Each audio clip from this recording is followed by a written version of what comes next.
What's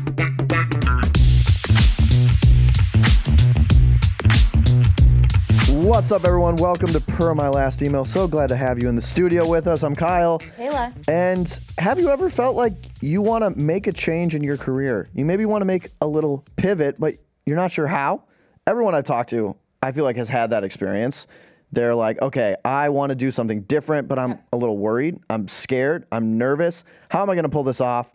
Don't worry. You're in luck because we're going to answer all your questions here. Today's episode is all about career pivots, one of my favorite topics. I'm super excited for the episode. And we actually put out an ask to all of you to send us submissions about career pivots you've made, worries or obstacles you've had when you're trying to make one. And turns out we're quite popular. We're kind of the cool kids on the block because we got so many amazing submissions.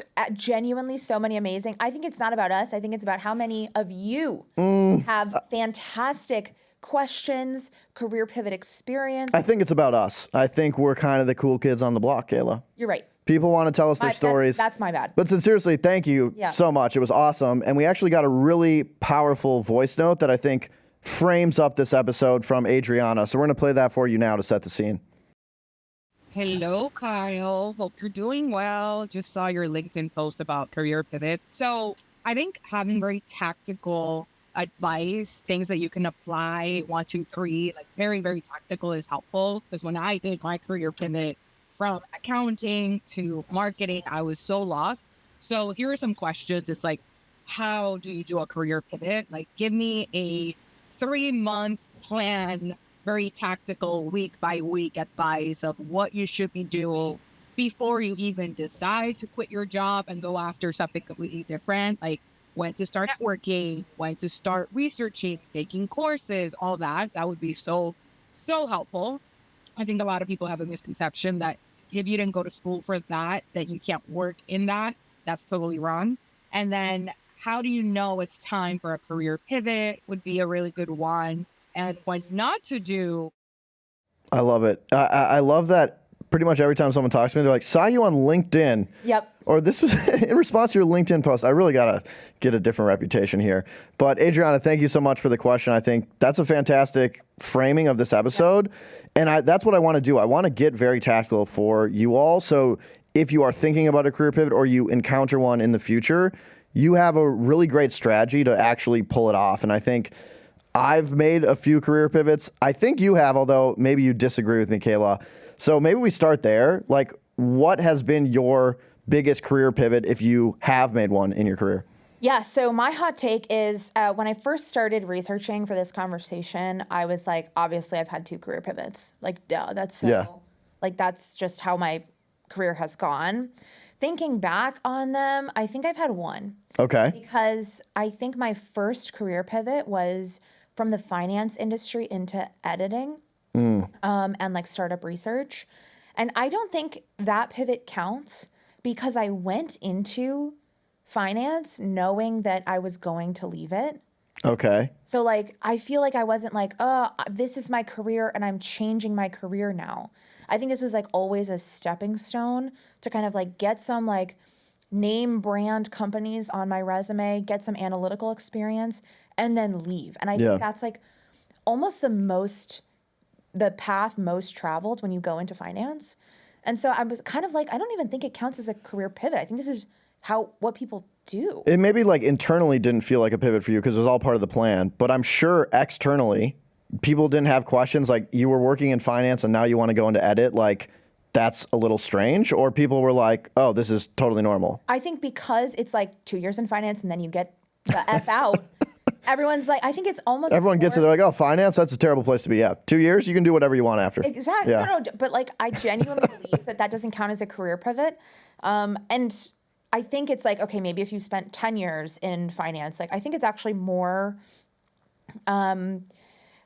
novel to stay in finance. I think even like, okay, 2 years in, sell side, then you go to the buy side or whatever, there's like, it's always expected that you're going to change after a little bit. So people that stay that are like doing something different. Yeah. So for me, I didn't feel like it was a career pivot, although the steps that I took to figure out what to do next are the steps that I would recommend people to do when they're looking to pivot. Yeah, it sounds like maybe I would say it was a career pivot, but you just knew you were going to make the pivot when you started in finance, and you had a good strategy, which is, what we'll talk about on this episode. So I think you are a perfect example of like coming in with a great strategy. What was the career pivot that we can count as a career pivot for you? Yeah, so I think I've been in creating written content for, I'd say, 6 years of my career, and now I'm doing something completely different, right? I'm director of consumer revenue, so I actually haven't written much at all besides like internal emails and Slack. Yeah, Kayla's emails have gotten very bad. I actually genuinely believe that. We got to get her Grammarly, folks. Please sponsor the podcast. If you pull an email from 2021 and an email from today, I'm like,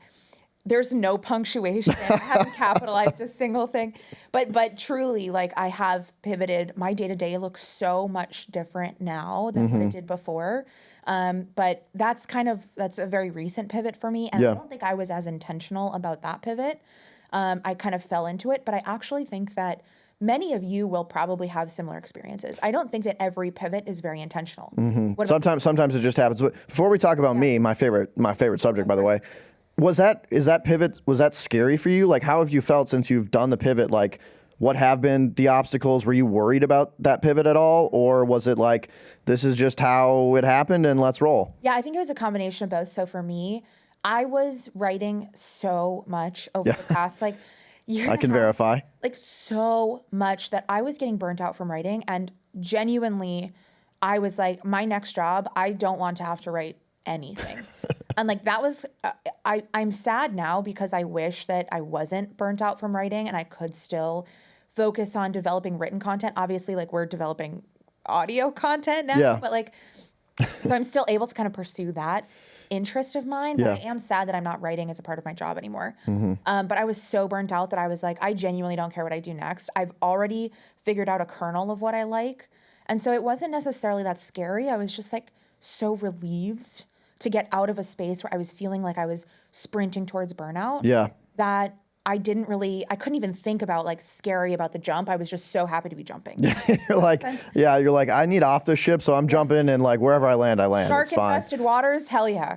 Which I think this is actually a really good point, though, is do you want to pivot or are you just approaching burnout? Yeah. And to know the difference. Like, I think a pivot should be, I've done my due diligence. I don't want to be in this field anymore. It's not because I'm just stressed and I'm dreaming of a greener pasture. It's because I've done my research and I'm very intentional. I want to go somewhere else. Versus approaching burnout, which maybe is like, you actually do love your job. You're just overworked or you're exhausted and you need a break and you might want to come back to it. So I think it's important to suss out the difference between I'm burned out and I might want to pivot. Yeah, I think that's one of the things one of the tactics that I had written down. I think it's so important to understand why you want to pivot. And if you're running away from something, it's worth like adjusting and thinking through that versus running towards a new path. Yeah. Like, I think that's where it gets really muddy in terms of, are you actually going to be happy in that next career that you've chosen when you're just so tired of what you're doing now that you'll take anything next, no matter where it takes you? Yep. On that note, let's talk about your career Yes, pivots. finally back to me. I think I've had a ton of career pivots in my journey. Maybe I'm using a looser definition than you. I didn't know there's like an official pivot scoreboard. This is just you're running over there. Yeah. I mean, I've done AmeriCourse. I was teaching. I got my master's degree in political science. I had my own kind of small independent media company, like podcasts, where we were interviewing and doing community events. I worked for the housing authority. I had a small like startup that was an electrical charger for phones. You've been all over the place. So I've been all over the place, and I think that's something that I would love to talk about a little later, is like defining a career narrative, which I think is very important when you pivot. But I think the example I'll use that's illustrative of this conversation is, I was getting a master's in political science, and I think most people after that, they go into like lobbying, they might go work for a nonprofit, they might go work on the Hill, and I didn't want to do any of that because I had kind of previous experience in those fields, and I was really into digital media, and I was really into podcasts. Like, I have been listening to so many podcasts for so long, and I was like, I love this space, but I have no skills whatsoever. How am I going to get a job in podcasts? So I just started doing one. And I remember like checking out equipment, like the little recorder from the Marquette University Library. I remember self-teaching myself audio engineering. The first interview I ever did, the mic is like by a window, cars are passing by, the audio is so bad. And I just did rep after rep, and we ran that podcast for like 3 or 4 years, one episode a week. and I was really involved for 2 of them. So I'd probably edited like 100 episodes. Yeah. And that led me to actually getting a full-time job as a producer of a podcast with no audio engineering credibility or credential from like a university or anything like that. And so what I think my takeaway was from that is, if you want to make a career pivot, sometimes the best thing to do is just start doing what you want to do and be able to prove that you can do it.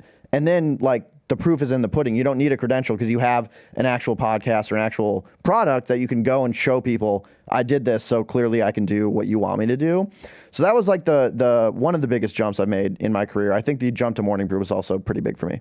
Okay, and when you were deciding that you were interested in podcasts, like when you checked out that first audio equipment, were you like, this is going to be my next job? No, that's the other thing too. I never had like, this is going to be my next job. I was doing it just because I really liked to do it. And, you know, one of the things that I think is interesting is like, do you get the job before you prove you can get it? Or do you have to like prove you know the skills before you get the job? And I think a lot of people, when they're trying to make career pivots, the mistake is like hoping someone just gives you the opportunity. You're like in finance and you want to move to marketing, which is what Adriana was talking about. And you're just like, I'm just going to apply to marketing jobs and hope someone gives me a chance. That rarely works out. What's really helpful is like if you've had a freelance gig where you did marketing for a friend's company or like a little startup, and you could prove that you actually did it and you're just doing it because you really love to do it. So I was just podcasting because that was really fun to me.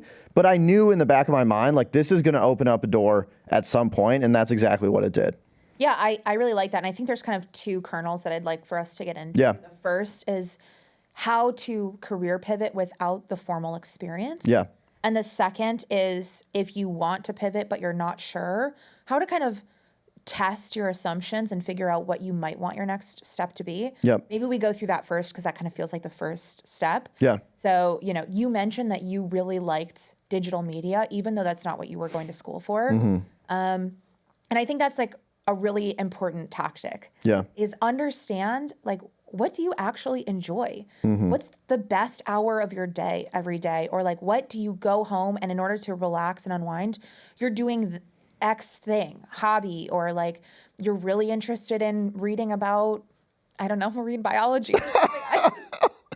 We're a big whales fan over here. We love our marine biologists. Right? Like if what are you drawn to even outside of work? I think that's such a good kernel to start with. Yeah. I also think there's this like millennial urge to like monetize your hobbies. Yeah. Which I think also can be a little toxic and probably not something that you should lean towards immediately. But for example, I mean, let's say you love cooking and like that's how you unwind and that's how you relax. Like, is there a way for you to kind of maybe, you know, you're in media and you can find like Bon Appetit or something, or hang out with Ina Garten, like, or start like thinking about how can I apply these skills with something that I'm very interested in? Yep. And find something that's a little bit more fulfilling to me. Yeah. Versus, you know, the career that you're a little tired of right now. Yeah, I think spot on. And I would say there's a quote that we probably talked about on this podcast from Herminia Barra, where it's basically you learn who you are through practice and not through theory. And so one of the biggest things you want to look out for when you're trying to make a career pivot is assuming you like something when you actually haven't done it. Yep. Which by definition, a career pivot is pivoting into something you probably don't have a lot of experience in.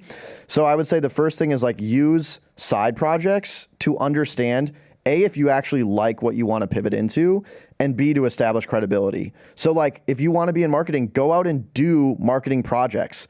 1, you're going to see if you enjoy it. But then 2, when you go to apply for a role, you're like, here is a portfolio of things I did without anyone asking me. And you're proving you can actually do marketing. So I think that's like step number 1 is figure out what you actually want to do by testing it. But then 2, use those tests to establish credibility in a field you don't have any credibility in. I think that's really a really good tactic. I also think because you're thinking at this point, you're thinking, I'm tired of my career or I'm ready for a change. You want to go into maybe a completely different area, a completely different industry. Like there are some huge downside risks. If you, without any testing, you're like, I love marine biology. Who among us wasn't 12 wanting to like went to the aquarium once? We all saw Free Willy. Yeah, we saw Finding Nemo. Yeah. We said I could do that. I could snorkel or whatever. but you've never actually been in the water or you've never like done any research, like you could completely pivot your career. You could invest in schooling. You could invest in, meetups, in your time, in effort, recruiting, and realize you hate it. Like there's a huge downside risk there. It could be way worse than your past career. So doing these tests, I think, is absolutely required, especially if it's not something that you're kind of falling into or happens by chance. Yep. You want to intentionally pivot. This is the best thing you could do. On top of small side projects, especially if you don't have like the time or energy to do a full project, like start a podcast. Yep. Doing meetups, going to one event a month, even if you have the time, like starting to learn a little bit more. Who are the top minds in that industry? Who can you learn from? What 20-minute interview can you hear about this topic? Are you still feeling energized at the end? Yeah, I think that's a good way to assess if you actually are interested. I think my pushback on that is I see a lot of people who will be like, hey, I work in X, but I really want to be a chief of staff. Can I like talk to you about what it's like to be a chief of staff? And I'm like, yeah, you can, but you're not going to get a job as a chief of staff because like you haven't proved how you can do that. Or like, where is the proof you can actually pull this job off? And I think people mistake networking for like building credibility in the space. I agree. And so I think a network is really important if you have the credibility, but it's like kind of a waste of your time if you're talking to a bunch of people in accounting, but you haven't proved you can actually be an accountant. No one's going to hire you just because you message them on LinkedIn. So you have to combine, I think you have to combine credibility, like how do you prove you can do the job, with a network. The both combined is very, very powerful. I mean, I have on one of my tactics is like weak ties are where opportunity is. You're building your network. When I got the job as a producer for a podcast, like officially, it came through my network. So I had both those pieces. I was doing podcasting, but I was also talking to a lot of people in the digital media space that were relevant connections in the industry. And it actually came through a weak tie where the person who hired me knew a person that knew I was doing podcasts and made the connection. So you need both pieces. They're very important. So agree, but make sure you're not just networking to like, for network's sake and you think that's going to lead to a job. And we'll be right back after this. Okay, back to the show. Yeah, but I think if we're talking about networking as a way to, this is the first time in recorded history that I'm defending. Yeah, wow, this is incredible. Wow, wild. But I do think like if you're trying to learn a little bit more about what the day-to-day is, I'm not necessarily saying like you want to be a CEO, so you message Tim Cook. Like, yeah. You're like, hey, can we chat? I'd love to pick your brain. In fact, I discourage that actively. Well, if he says yes, Tim, I'm open to it. Right. I'm open to it. But I think that building the network while you're building the credibility is the perfect way, because then you have people that you've talked to at the beginning. Let's say like I want to be a chief of staff. I reach out to you. I'm saying, hey, I'm really interested in this. I would love to hear a little bit more about how you made that career pivot. And then in 3 months, I can come back to you and say, hey, your conversation with me was so impactful. I've done X, Y, and Z thing that you've recommended, and I feel ready to make this pivot. Do you have any recommendations for next steps? I think it's like building the base of a network and going to those events, being seen around will inherently help your credibility in the future. But I agree that it can't, you can't talk a big game and not be able to back it. But that's just like advice. You sounded like a stern father. I love it. So I love this. We have like kind of use side projects to create credibility, prove yourself, have more experiences outside of your comfort zone, kind of start building a network. The other thing I think that the internet enables is I like to say like write about what you want to do. And it's like turning what you know into what you can show. And so like writing, having more proof. You love a rhyming saying. I love a rhyming saying, okay? I'm a poet and I didn't even know it, okay? So what I mean is imagine you're trying to get a role in marketing. Think about the questions the interviewer is going to ask you.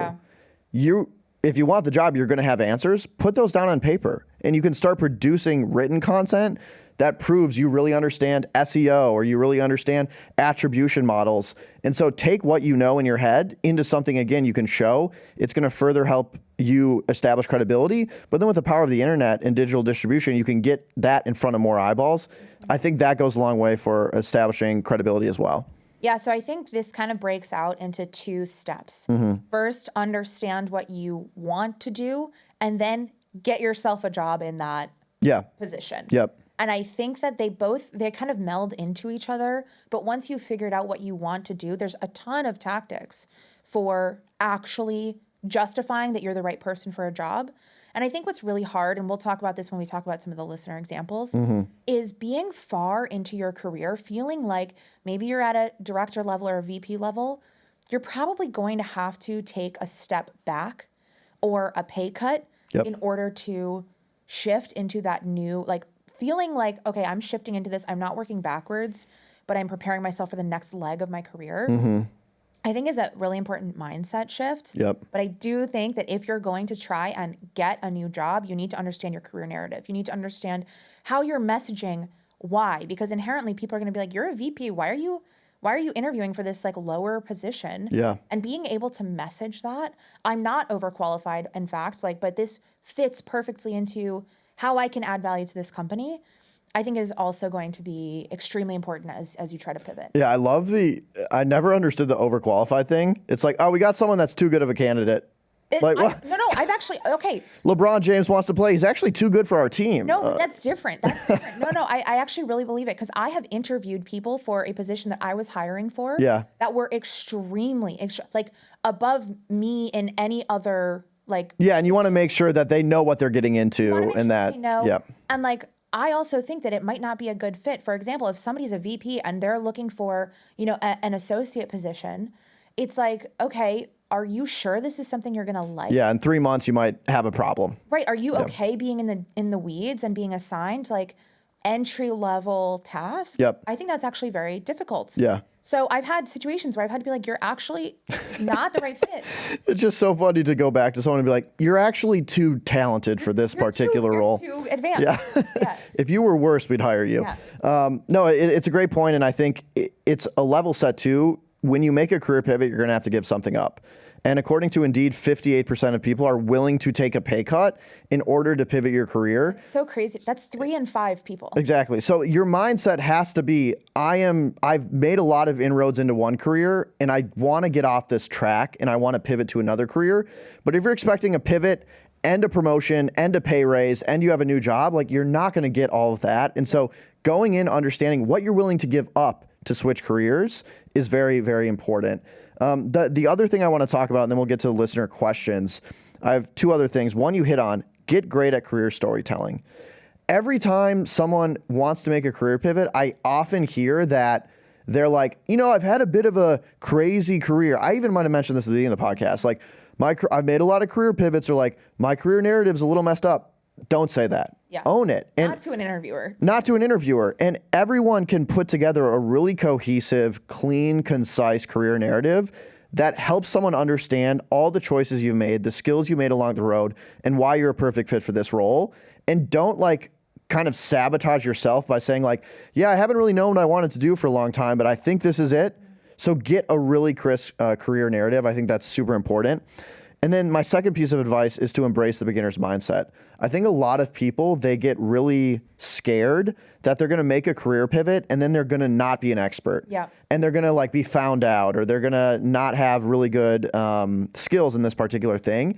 And that's a normal fear, but can be a real benefit of coming in with a fresh perspective. I think people that often have made career pivots, they understand a lot about a different subject.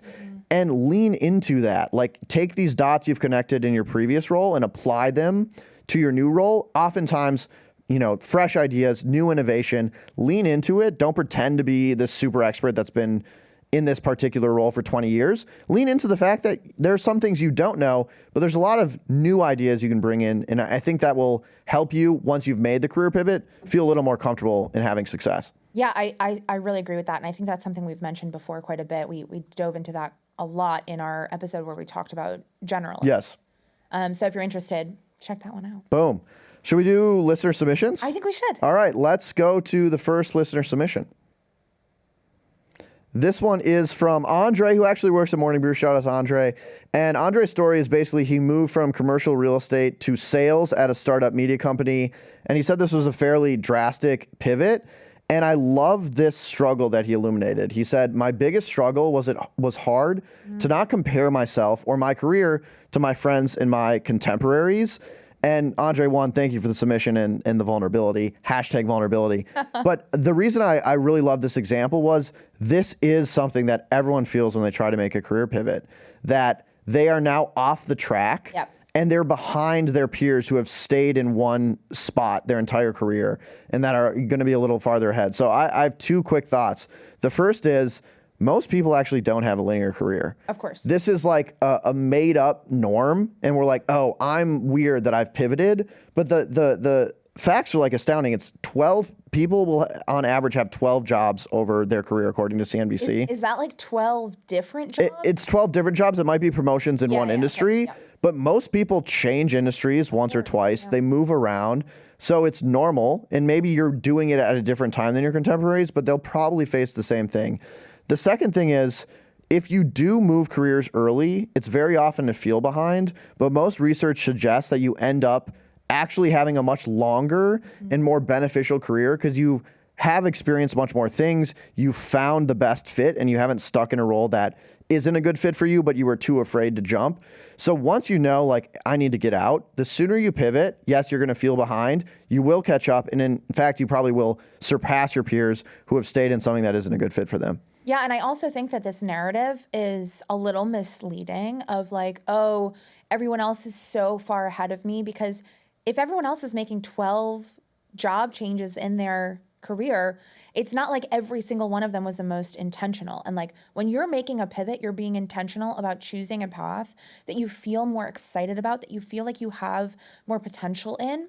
So you might start a little lower than your contemporaries, but it's like you should be excited that you're in a path now that's better for you. Right. You found your right fit. And so that's the whole thing is like, at the end of your life, not to make this. This is getting dark. At the end of your life, you're not going to be like, oh man, I didn't do as good as my friend Kelsey. Like, you're going to be proud that you made the choice and you found something that's fulfilling. Work is a big part of your identity. And the sooner you can find the fit that actually is right for you, the better. And so I would say, don't be afraid to career pivot. Now Andre's in sales at Morning Brew. And he's crushing it. Killing it. And he's the coolest guy ever. And everyone wants to be his friend. So he did it. He pulled it off. Let's go to the next listener submission. This is from B. So B started her career in her early 20s working in retail management before COVID happened. Ooh. Obviously. The before times. The before times. At that point, she started focusing more on content creators that made her happy, right? All of us were out here on the socials trying to think about what we're going to do with our time. And one of her favorite YouTubers actually posted a job for a business development manager. Now, this isn't something that she had experience doing. And so we were really curious. We actually followed up and asked for some additional details on how she got this job. And she built a case. She went through the application, the job description, and she said, yes, I probably haven't done this job before, but what elements of the job can I, say that I have experience in? She also researched every single team member that she'd been interviewing with. The good news is it's a YouTuber. So she was able to watch YouTube videos of all these different people she was interviewing. And she felt like she already knew them. She was already comfortable with them when she was actually interviewing. And then she tried to be herself. I think we've talked about this in the past, making sure that you're a good fit versus saying whatever is needed to get a job, I think is really important. It's been 2 years since she's got this job, and she said she's been more passionate about the industry ever since. Let's go, B. We love a success story. We love a success story, and congrats on the pivot. And what I liked is the light stalking involved of researching every team member. But listen. Great tactic. Yeah. No, genuinely. I think that's really important. And sometimes what you lack in experience, you can make up for in passion. Yeah. And be like, look, I really want this job. I understand that, like, I don't have a ton of experience in it, but here's how my previous roles actually lend themselves very well to this. And it's clear from the prep you've done that, like, you really want it. You're researching every team member. You're super passionate about it.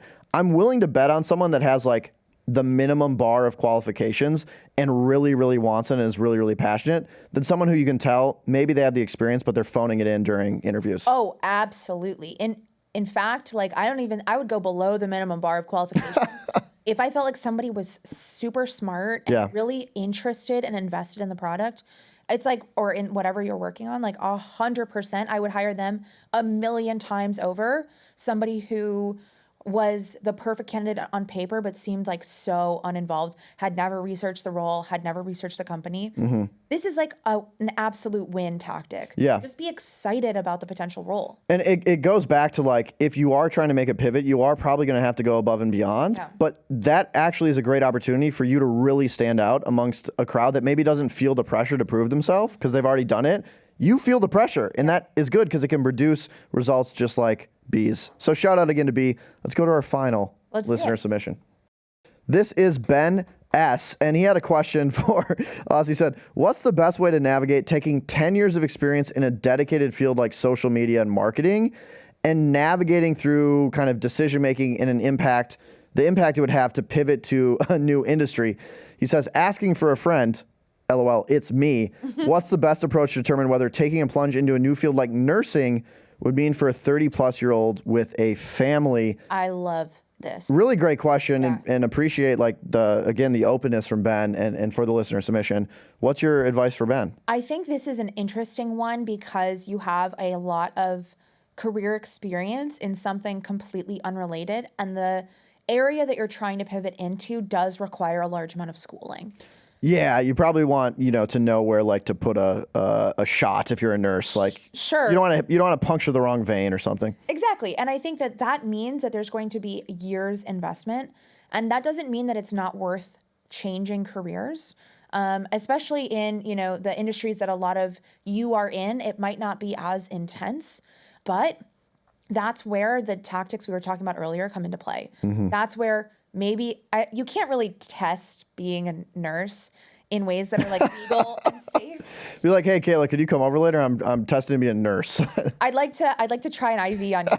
No, don't do that. But like, are there ways to test out how invested you are, what type of career that could mean for you, what type of cost and time intensive, investment you would be making, how excited you are about that? I think if you feel like that checks all the boxes and nursing is right for you, absolutely go for it. But you have to understand the impact that that's going to take on your life. Yeah, I totally agree. And I would introduce a new tactic, and I'm going to call it the Trojan horse tactic. Okay. Which is, say, like Ben, you work in social media, but you want to get into nursing, or you want to work in like the healthcare industry.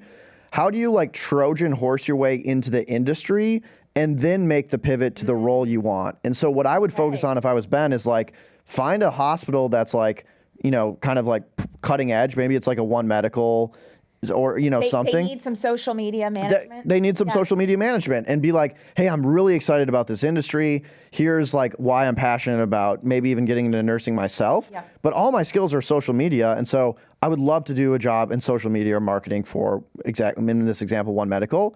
You get that role, and then you can move internally, or you can actually experience what it would be like to be a nurse a little more up close and personal. I think the Trojan horse tactic is probably like the easiest way to de-risk a career pivot, because you get to keep all of your experience, you get a little closer to the action, and then you actually decide if something is right for you. Yeah, I love that idea. And that's a pretty good name. A pretty good tactic. Kayla was a little scared of where that was skeptical. going. I was worried, but you proved me wrong. I love this. Thank you all so much for submitting your questions and your examples. We really, really appreciate it. It has really touched all of us how many people were interested. It was amazing. I stopped talking to many of my friends because I was like, actually, I'm cooler than you. Look how many submissions I'm getting. So thank you so much. And if you have any other questions, comments, concerns, please send us an email per my last email at morningbrew.com. I really enjoyed talking about this, and that had mostly because of all of your input. So thank you so much. I hope you're not so excited that you make a career pivot and you're not a co-host anymore. I'm about to career pivot into something completely different, which is reading and receiving emails. All right, let's roll the credits, Kayla. Our producer is Michaela Heck. Our technical director is Uchenna Wogu. Alyssa Nassner is our Associate Creative Director of Art and Design. And our Chief Content Officer is Devin Emery. This show is a production of Morning Brew. Thank you for watching, and we'll see you next week. Thanks, y'all.